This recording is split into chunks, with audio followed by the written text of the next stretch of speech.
think everybody thinks about starting a business. They just never think about exiting the business. And that's never really in a forethought, right? What happens when I want to leave the company? What happens if we buy out? What strategies are we going to do to make sure that that's going to be done? And that's the hard conversation I think no one wants to talk about. It's almost like talking about divorce before you even marry. Is that you again, Ray? You're still with us? That's still going, still going. Still going, buddy. So last episode, we talked about the business bank account is non-negotiable. Great points. And we're talking under the episode series of business structure and setup. Today is one of my fun ones that I like to talk through, and something that you and I just recently worked on with a client: partnership structure and tax implications. Really interesting. Yeah. Now, whether it's two people, 3 people, 4 people, or whatever it is, or 2 people in this case, go into a business together, what's the conversation they're not having that they absolutely should be? And as you and I both know, some people are timid. And if both are, that causes potential larger problems later down the road, right? So can you talk through that from your lens, Ray? Yeah. So I think everybody thinks about starting a business. They just never think about exiting the business. And that's never really in a forethought, right? Like, what happens when I want to leave the company? What happens if we buy out, we get bought out, or what have you? What strategies are we going to do to make sure that that's going to be done? And that's the hard conversation I think no one wants to talk about. It's almost like talking about divorce before you even marry, right?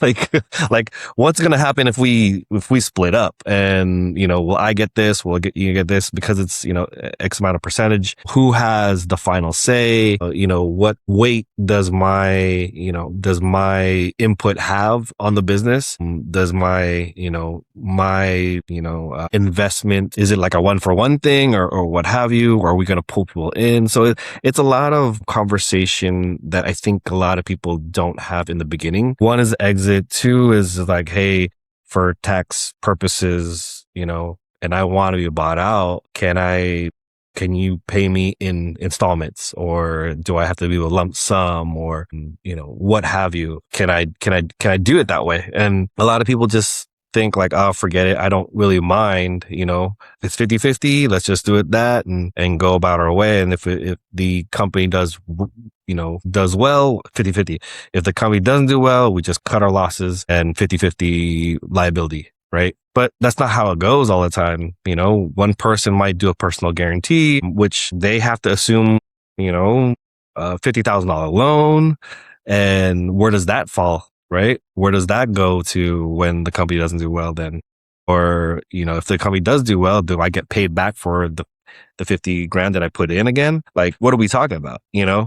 And that's hard conversation, because I think with folks getting in, especially, friends getting in with friends, that's a hard conversation sometimes, as opposed to someone who's more of a business person and they're just black and white, like, hey, this is what it is. Let's just roll with it. And then, pivot where we need to. So that's, I think, the main conversation for a lot of business owners, partners.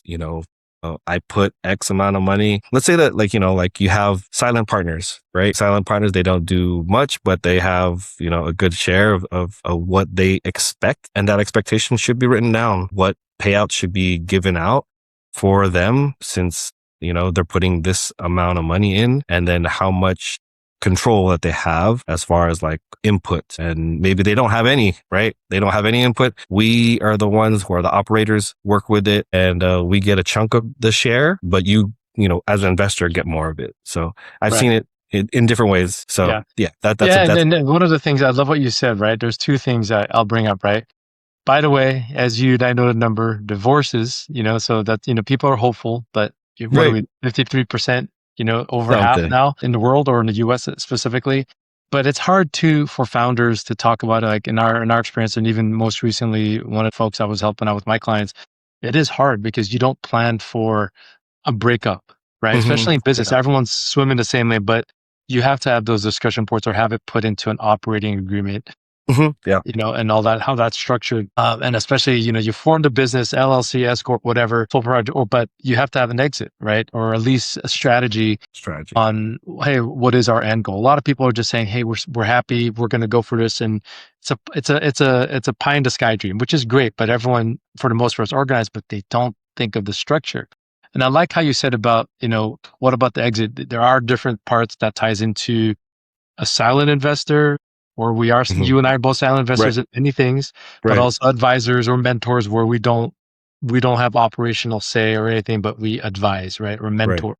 But there's tax consequences for all of them. I mean, easier for us as investors because we know what we get at. We know our class A, class B, ownership with the voting rights and actual, parts of the business. But I do think I agree with you with the devastating part of the structure is not set up.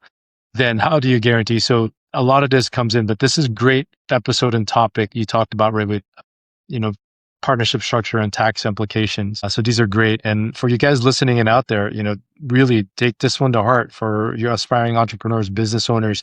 We've been talking about finance and taxes here. This is a big one. And it is an uncomfortable conversation. I think you'll agree, Ray. These owners and founders have had or don't have, right? Yeah. Don't Because have. they don't want to disrupt it, but it'll bite you later. It's good to have it so it shows everyone how serious they are and what any stipulations that are put in that operating agreement, which is again, what I work on, what you work on. So next episode, we're going to be covering family business tax strategy. So this would be a great one to close out our series of business structure and setup. And for the folks listening in, again, guys, please subscribe, like, follow, drop us a note. Let us know if this is how this is working for you. Does any of this apply? And you could book Ray. You could get any of us on. But, Ray, thank you so much. Appreciate your time. And on to the next episode. All right. Take care.